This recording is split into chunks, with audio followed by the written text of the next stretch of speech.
Many different types of athletes will use caffeine generally to improve their focusing ability, provide them with some more energy as well. Um, Athletes such as um, sprinters or long distance runners, or even athletes that do archery and those types of sports will get an extra edge from using caffeine. Um, does it work is a quite good question. There's been quite a lot of research behind the effects of caffeine on the body, and it has been proven to enhance performance. Um, and it has also been banned, but not banned to a level where you're not allowed to ingest it anymore. That was at one point, but now there's a certain limit with the amount of caffeine you're allowed to take. It is very available for everyone, both elite and non-elite or amateur. Now I'm going to look at EPO, which stands for erythropoietin. This is illegal and illegal in sports. And EPO is actually produced in the body, but it's produced in the kidney as a response to blood loss. So if you do inject it to the body, then of course the natural response of the body when it thinks it's got blood loss is to um, produce more blood. So if you inject it to the body, it will trigger more blood to be produced, which means that oxygen levels will be hemoglobin and oxygen will be more readily available to go to the working muscles. Um, that's why it is not legal. That's because it is unnaturally making the body better. And generally, only aerobic activities will use this use this ergogenic aid.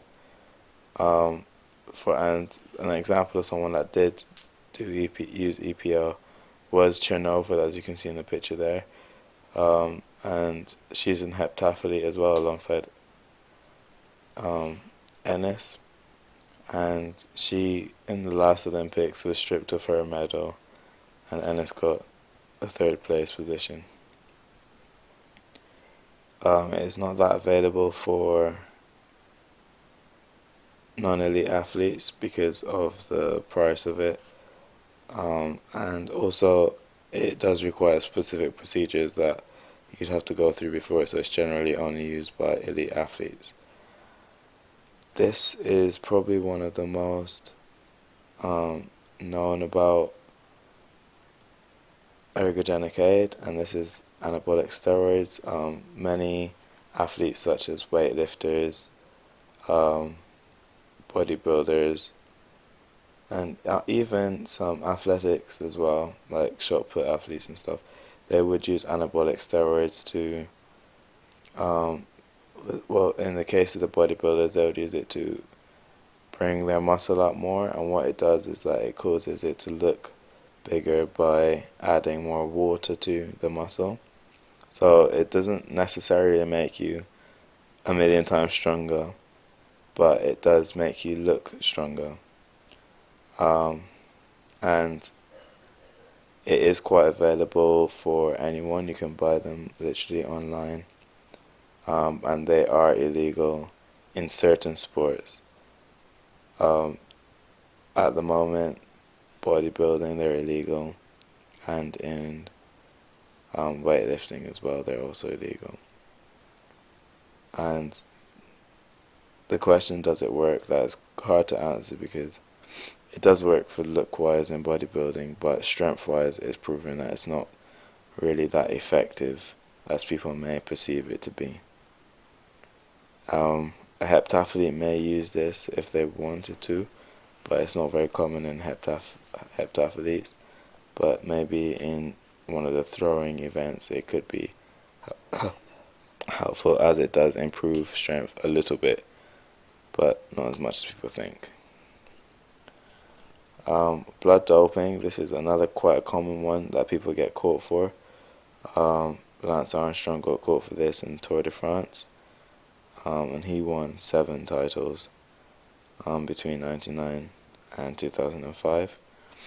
Um, Athletes that use it again are aerobic athletes, um, and this is generally used by the more elite athletes as well, because of the procedures you have to go through, and the storage of it has to be correct and the temperature of the blood has to be correct.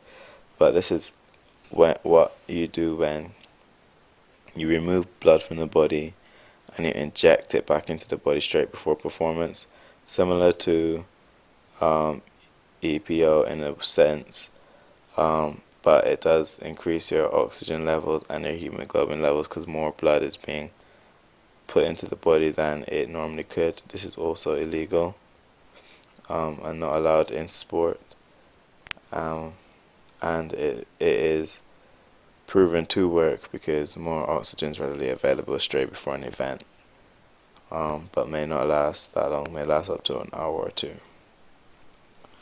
The last one I'm going to look at is imagery. A lot of people, both elite and non-elite, use this and they don't even realize it, and there's specific techniques that they can use to make it more effective, depending on who is your psychologist or whatever. What it does is that it puts the mind in a the correct state of mind before performance, and it can make them feel more comfortable or more driven, and you can use it anywhere, which is quite nice. There are also ways that you can combine it with other ergogenic aids, such as music and imagery can go together, or there are recordings you can listen to calm your mind down, just to make you less anxious before a competition or an event. The question of does it work, to my personal opinion, is that it may work on certain people, but it depends on the athlete themselves, because it will not work for everything. Imagery is one of those things that will not work for everyone the same way.